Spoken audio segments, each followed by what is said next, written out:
Welcome to the world of science fiction Neon's Alien. Don't forget to like, subscribe, and tap the notification bell so you never miss a new story from Neon's Alien universe. The desert moon Relax-4 was dry, cracked, and forgotten.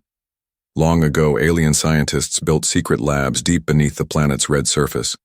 Now, only broken buildings and crushed steel remained, buried in dust. But some scavengers still came. Looking for scrap. Looking for tech. Looking for luck. Miles Thorne was one of them. He walked slowly through a shattered doorway. His boots crunched over glass. The air inside the old biodome smelled stale, like metal, rot, and something worse. His flashlight flickered over torn wires, broken tubes, and dark stains on the walls. Looks like they left in a hurry, Miles whispered to himself. He had heard. Rumors of experiments, of alien projects gone wrong. He didn't believe them, not until now. Just as he reached a rusted medical table, he heard it, a scream, not a human scream. Not fully alien either, it was high, sharp, full of pain, and it came from below. Miles froze. Then it came again. A second scream, softer, weaker. He turned and ran toward the sound.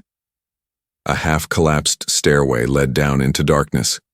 Warning signs lined the wall, unauthorized entry or termination. Genetic testing in progress. Do not interact with biosubjects. Miles ignored them. The screaming had stopped. That scared him more. At the bottom, he found a corridor. Dark, wet, and cold. One door glowed faint red. It had 3 locks across it and a blinking red panel that read, Containment Pod, Subject 7. His heart pounded. He stepped closer and pressed his ear to the metal. Silence. Then suddenly, bang! A loud hit from the inside. Then a soft voice. Please. Miles stepped back. The voice was female, faint, broken. Help me. He hesitated. This wasn't salvage. This was something alive. Something left behind. He took out his portable cutter and sliced through the first lock. Snap. Then the second. Clank. The third lock was harder. Older. But it finally cracked. With a slow push, he opened the door. And what he saw stopped his breath. Inside the small room on the floor lay a creature. Half human, half alien. She was female, but her skin was pale violet. Her arms and legs were long and thin, with sharp claws. Wings, leathery, bat-like wings, were wrapped tightly around her like a blanket. Her face was almost human, but her eyes were large and dark, and her ears pointed back like a wolf's. She was bleeding from her side. One ankle was chained to the wall. She looked up at him slowly. Her lips trembled. "You're not them," she said in a hoarse voice. Miles didn't speak. He couldn't. He had never seen anything like her. She coughed. They said, "I was a mistake." Miles knelt beside her, ignoring the smell of blood and rust. "Who are you?" he asked. She shook her head. "Subject 7. That's not a name." She blinked slowly. "They never gave me one." Miles looked around. The room was covered in claw marks and dried blood. A food tray sat untouched in the corner, moldy and rotting. He grabbed a med-gel pack from his belt and gently pressed it to her wound. She hissed but didn't stop him. "Why are you still here?" he asked. "They left. Said I was too slow. Wings not strong enough. Not smart enough. They abandoned me." Miles clenched his jaw. He had heard of alien labs dumping failed test subjects. But this was a living being, someone who had been locked away like trash. He pulled out his pocket tool and knelt at the ankle chain. She flinched. "Don't hurt me." "I'm not going to," he said softly. She watched him closely. He worked quickly. Then, click, the chain snapped open. Her wings shifted slowly. She tried to stand, but her legs buckled. Miles caught her before she fell. "I've got you," he said. She looked up at him again. There was fear in her eyes, but also something else. Hope. Suddenly, a siren blared. Red lights flashed in the hallway. Miles. Turned a containment breach alert. They had triggered a sensor. They'll come back, she said. The cleaners. They burn everything. Not today, Miles said. He picked her up in both arms, her wings wrapping gently around him. She was cold, but alive, and he wasn't leaving her behind. Red warning lights flashed behind them. Sirens screamed through the old biolab tunnels. Miles Thorne ran fast, holding the strange girl in his arms.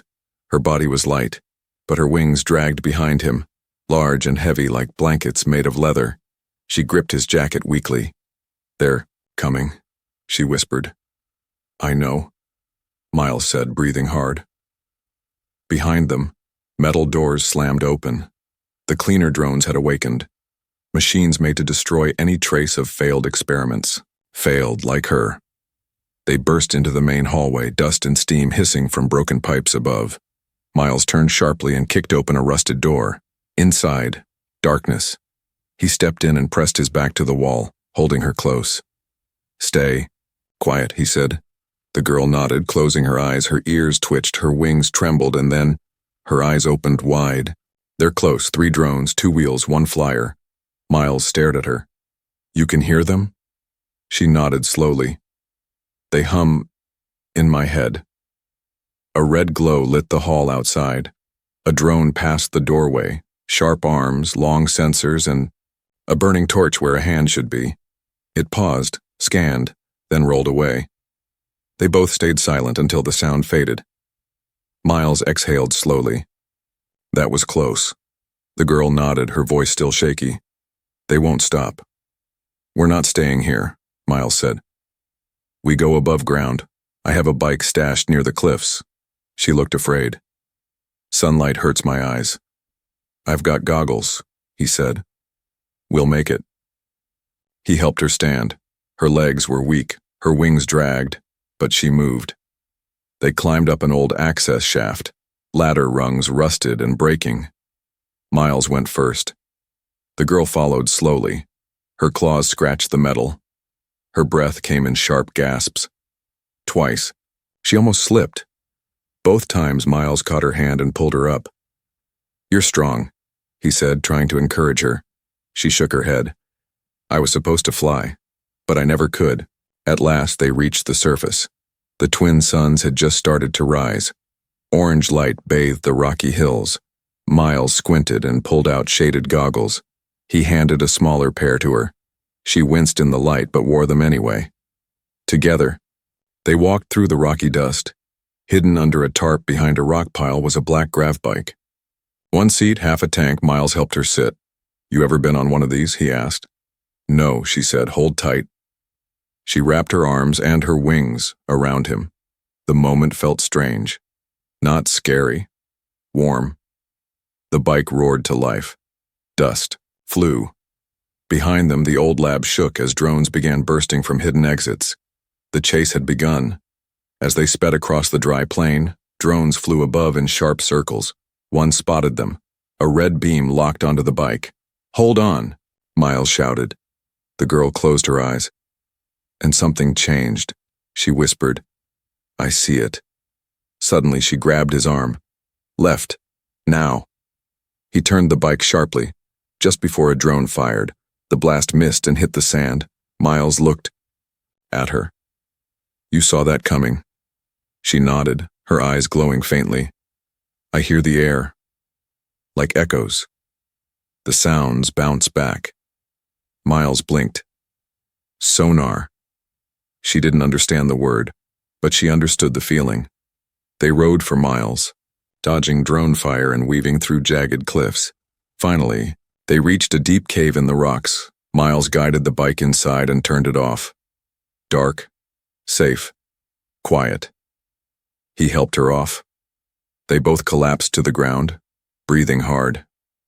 "Thank you," she said softly. "For what?" he asked. "For not leaving." And he looked at her into those strange dark eyes. "You're not a mistake," he said. "They said I was a monster. You're not." She looked down. "I don't even have a name." Miles thought for a moment. Then let's give you one. He looked at her wings, her eyes, her strength. How about Vila? She repeated it slowly. Vela. A small smile touched her lips. I like it. Just then, a faint beep came from his wrist pad. He checked the signal. Unmarked transmission received. It read, She escaped. Eliminate Subject 7. Use lethal force. Miles looked up at her. She was no longer just a mission.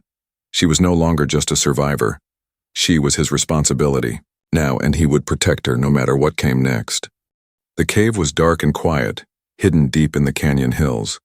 Outside, the twin sons of Ralexfur had disappeared behind black clouds. A storm was coming. Inside, Vila slept curled in a corner, her wings wrapped around her like a blanket. Miles. Thorne sat by the cave entrance, his blaster resting on his knees.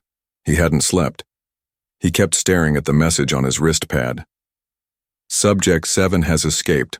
All units, eliminate on sight. They weren't just searching, they were hunting. Suddenly, Vila twitched in her sleep. She gasped. Clawed fingers clenched into the dirt. Then, she screamed.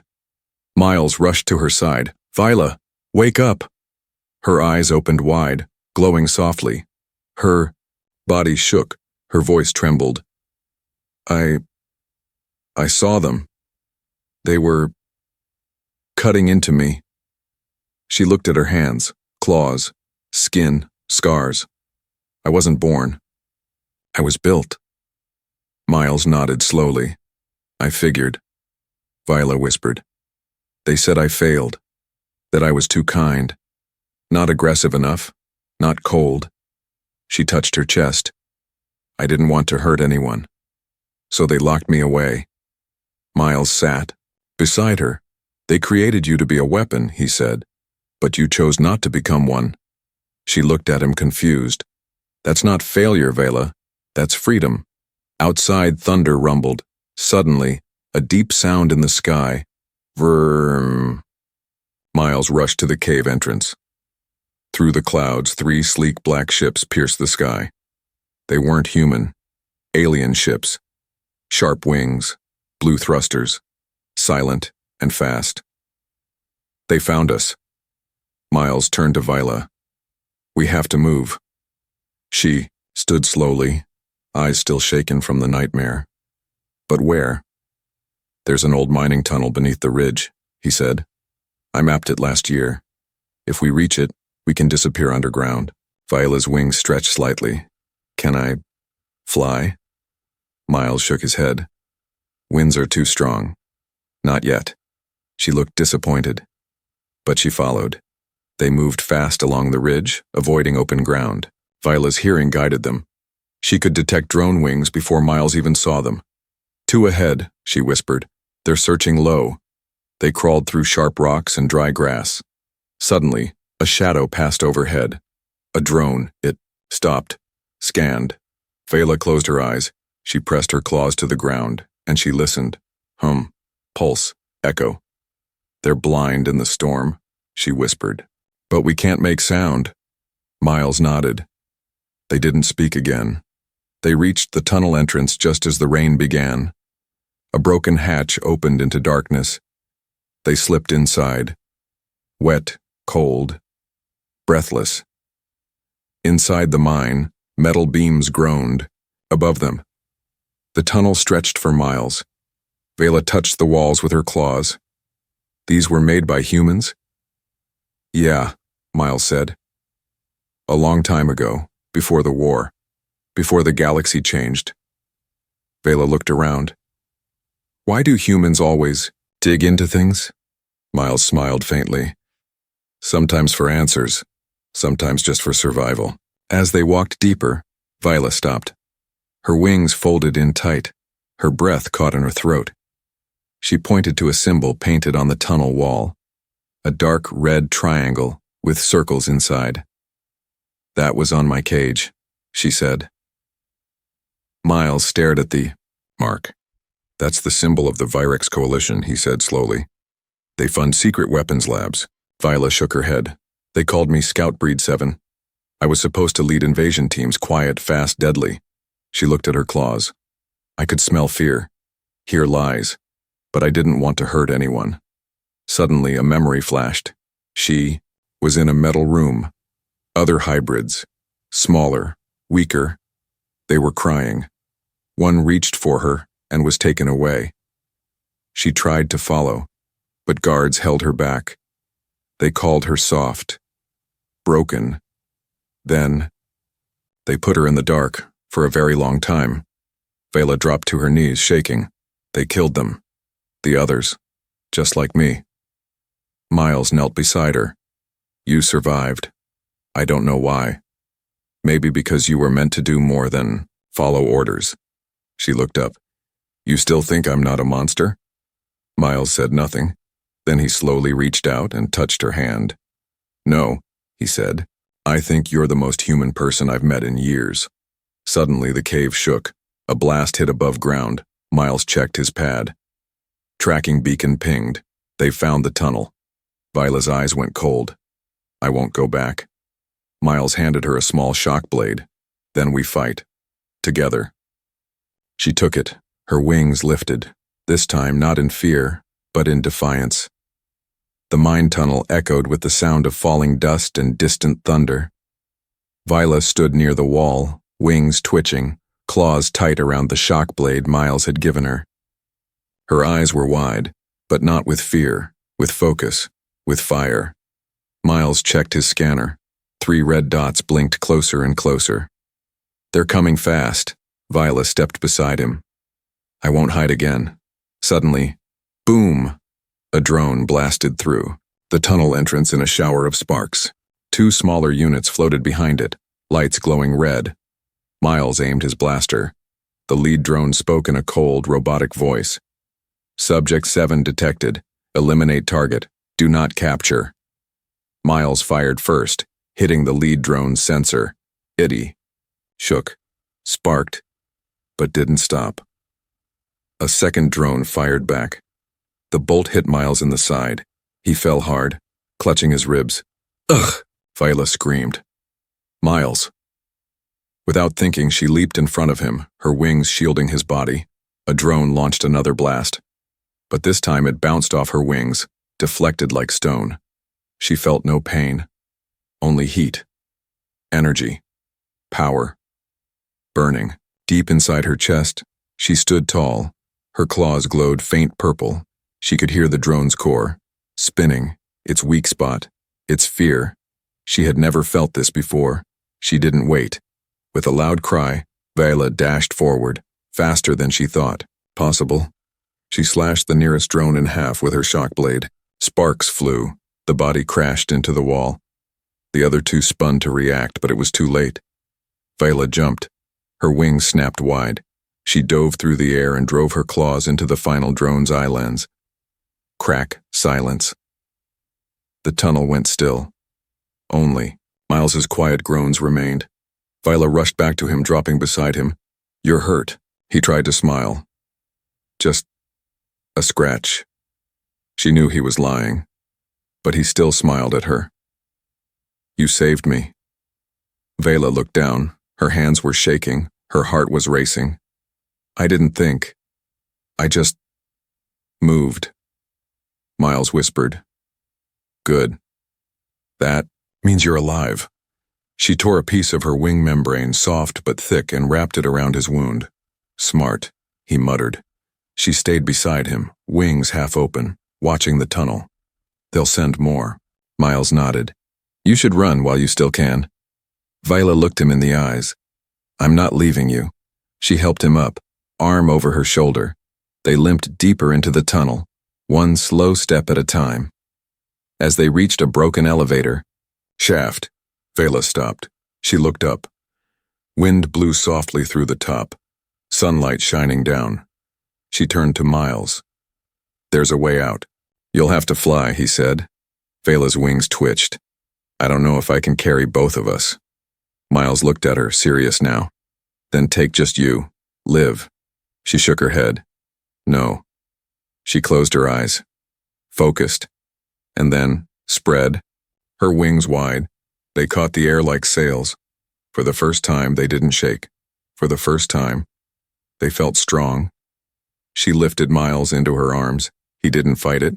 He just whispered, "Okay, feather girl. Let's try it." She jumped. Wings flapped hard. The wind fought back, but she beat it, stronger, faster, rising. The tunnel shrank below. Sunlight wrapped around her body. They broke through the top of the shaft and soared into the open sky. Miles looked down wide-eyed. "You're flying," he said. Vela didn't answer, but her face said everything. For the first time in her life, she felt free. They landed on a high ridge overlooking the canyon. Below, smoke rose from the mine entrance. More ships were landing. "They'll keep coming," Miles said. Vela watched them. "I'll be ready next time." He looked at her. "You changed." "No," she said. "You made me believe I could." She turned to him. "You didn't run when you should have." He grinned weakly. "I don't run from family." Viola blinked. "Family?" He nodded. "You've got wings, I've got sarcasm, we'll make it work." They sat there, bruised and tired, as the wind passed between them. Not quite human, not quite alien, but something new, and stronger than either alone. The suns were setting on Ralax, casting gold and violet across the broken hills. Shadows stretched long across the rocks. The wind blew gently, cool now, not cruel. Bela stood on the edge of the ridge, wings open wide. They swayed softly in the breeze. She looked peaceful, but her mind was loud. Behind her, Miles Thorne sat near a dry patch of grass, wrapping his side with clean bandage strips taken from his emergency pouch. "You saved us back there," he said. "I didn't even see you move." Vela turned her head, eyes soft. "I didn't think. I just felt it." Miles grinned. "That's what instinct is." She walked over and helped tie the last part of the wrap. Her claws were gentle now. He winced slightly. "You'd make a decent nurse." "I don't know what that is." "Someone who heals people." She paused. "I thought I was made to destroy." Miles looked at her. "Maybe that's what they wanted, but maybe you were made for something else, something better." Silence settled between them. Then Vela sat down beside him. For the first time, she folded her wings around both of them. It was warm, protective, like a blanket. Miles didn't move away. "I saw something on your face when I said family earlier," he said. Vela nodded slowly. "I had others in the lab. Not the same as me, but close. We were together as children. They were my warmth, my world." She looked away. "They called me soft, because I stopped one of the guards from hurting a younger hybrid. That same night, the others were gone. I never saw them again." Her voice cracked. "I think they were erased." Miles didn't ask questions, he just listened. She went on. "I stopped talking after that. I stopped fighting. That's when they locked me in the dark." Miles looked down. "Viola, I need to tell you something too." She turned to him slowly. His voice grew quiet. "I wasn't just some scavenger who stumbled into your lab." Her eyes narrowed slightly. "I used to work for the Virex Coalition." Silence. Even the wind seemed to stop. Viola's wings pulled. "In just a bit."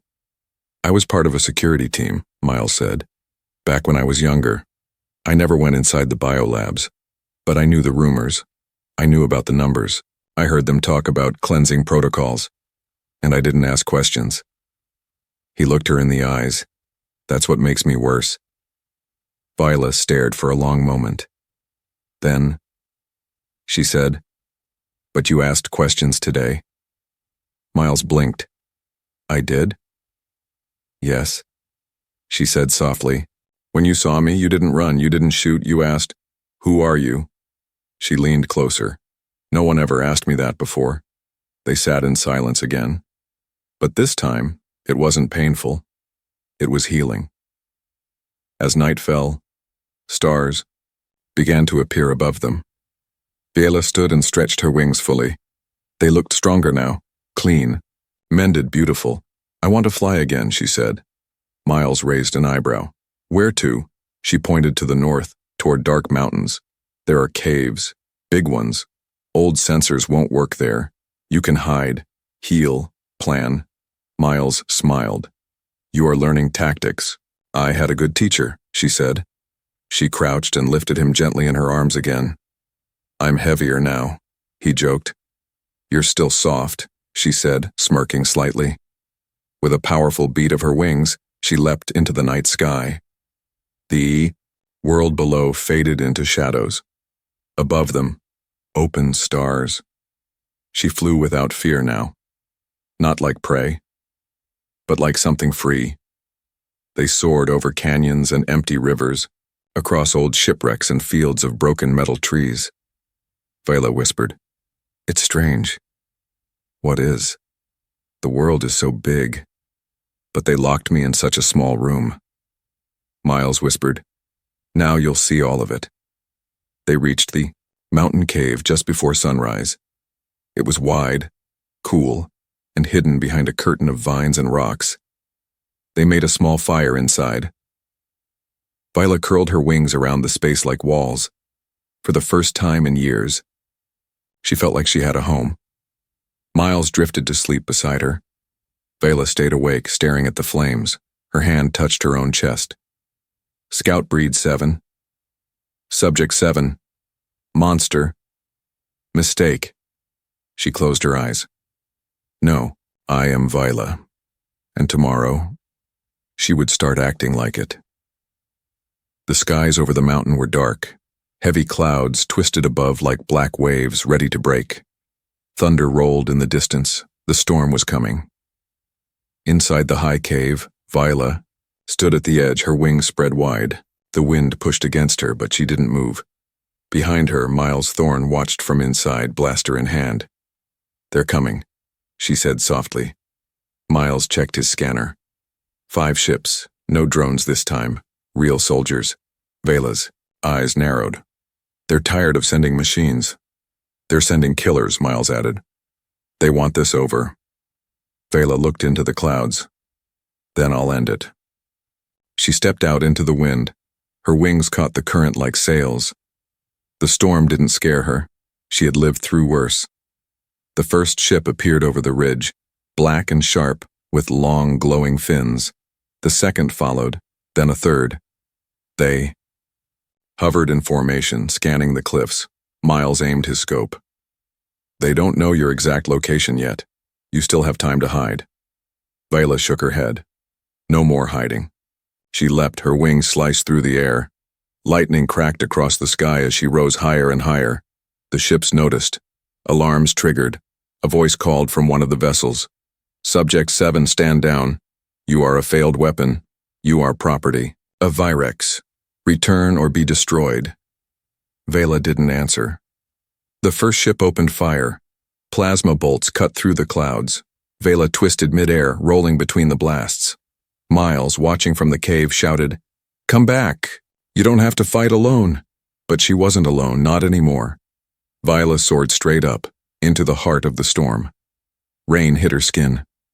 Lightning flashed around her, and in that chaos, she found power. Her wings glowed faint violet. She wasn't just flying, she was changing. For the first time, she controlled the sky. She dove toward the first ship like a comet. The pilot tried to swerve, too late. Vela slammed into the top hull with her claws, tearing metal as she slid. Sparks flew. The ship spiraled out of control and vanished behind the mountain in a burst of flame. The second and third ships broke formation, firing wild. But Vela moved like a shadow, silent, fast, untouchable. She didn't attack out of rage. She fought with purpose. To live, to protect, to prove she was more than a number. One ship hit her wing, just a graze. She dropped in altitude, spinning. Miles shouted from below, "Vela!" She snapped her wings open and caught the wind again. As the fourth ship rose above her, a new voice spoke from its loudspeaker. Subject 7, you are not real. You are only data. A failed plan. We'll erase you and start again. Vela's eyes glowed. I was real the moment someone saw me, she growled. And then she rose into the lightning. Miles couldn't see her anymore. Only flashes of light. Only sounds of metal tearing. He thought she might be gone. Then, boom! A ship exploded above the clouds, and Vela dropped from the sky. Like a fallen angel, wings curled tight, claws ready. She landed hard in front of the last ship, now landed on the cliff. A full squad of soldiers stepped out. They raised weapons, but they didn't fire, because she stood tall, not broken, not afraid, and not alone. Miles stepped beside her, limping but strong. He raised his weapon. She's not yours anymore. The commander hesitated, then lowered his blaster. Call it in, he muttered to one of the soldiers. We're leaving. The ships backed off. The soldiers disappeared into the storm. No more orders. No more experiments. Only silence. Viola fell to her knees. Not from weakness, from release. It was over. Miles ran to her side. You did it, he said, smiling. Viola looked up, rain in her eyes. No, she whispered. We did it. Lightning faded. The storm began to clear, and through the clouds above, sunlight broke through. Vela looked to the sky. She had wings. But today, for the first time, she also had a voice, and she had made them listen. The sun finally broke through the storm over Ralaxf. Warm golden light poured over the ridges, over the torn battlefield, and over the cave that once hid a forgotten secret. That secret now stood in full view of the world. Her name was Viola. And she was no longer running. Miles Thorne sat beside her at the edge of the cliff. His ribs still hurt. His clothes were burnt and torn. But his face, calm. He looked at her, wings folded behind her back, eyes watching the sky. They're not coming back, are they? He asked. Vela didn't answer right away. Then softly, no, they're afraid now. Of you? She shook her head. Of what I proved. A soft wind passed between them. She stood slowly, stretching her wings toward the sky. The cuts and bruises were healing now, but something deeper had already healed. Her heart, her mind, her voice. They called me a monster, she said. But monsters don't save lives. Miles smiled. And you saved a lot more than just me. She turned to him. There are others, Miles. He nodded. You're not the only one they made. Viola's eyes narrowed. Then I have to find them. Miles pulled a small data chip from his jacket. He handed it to her. I copied everything from their command ship before we left. Names, coordinates, places where other subjects were held. Viola looked at it like it was fire. This could save them. It's dangerous, Miles said. If you do this, you'll never hide again.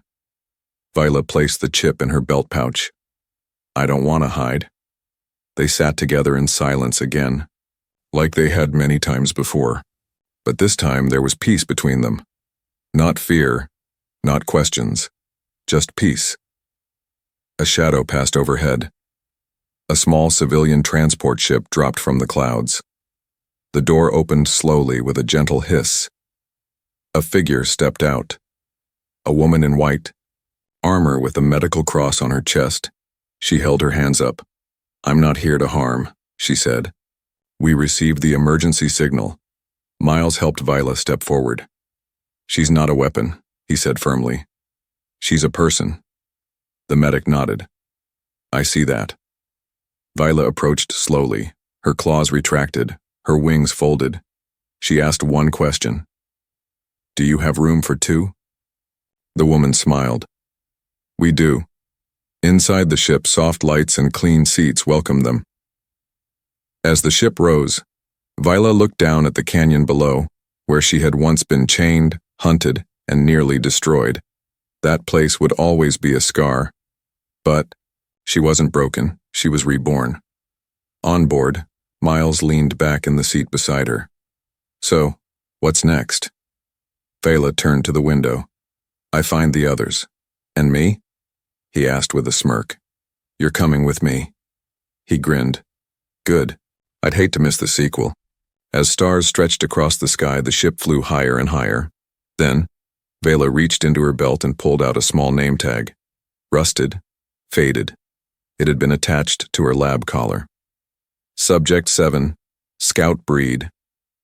She stared at it for a moment, then crushed it in her hand. The metal bent and cracked. She dropped it to the floor. I don't need that name anymore. She turned to Miles. I'm not their subject. I'm not a number. I'm not what they made me.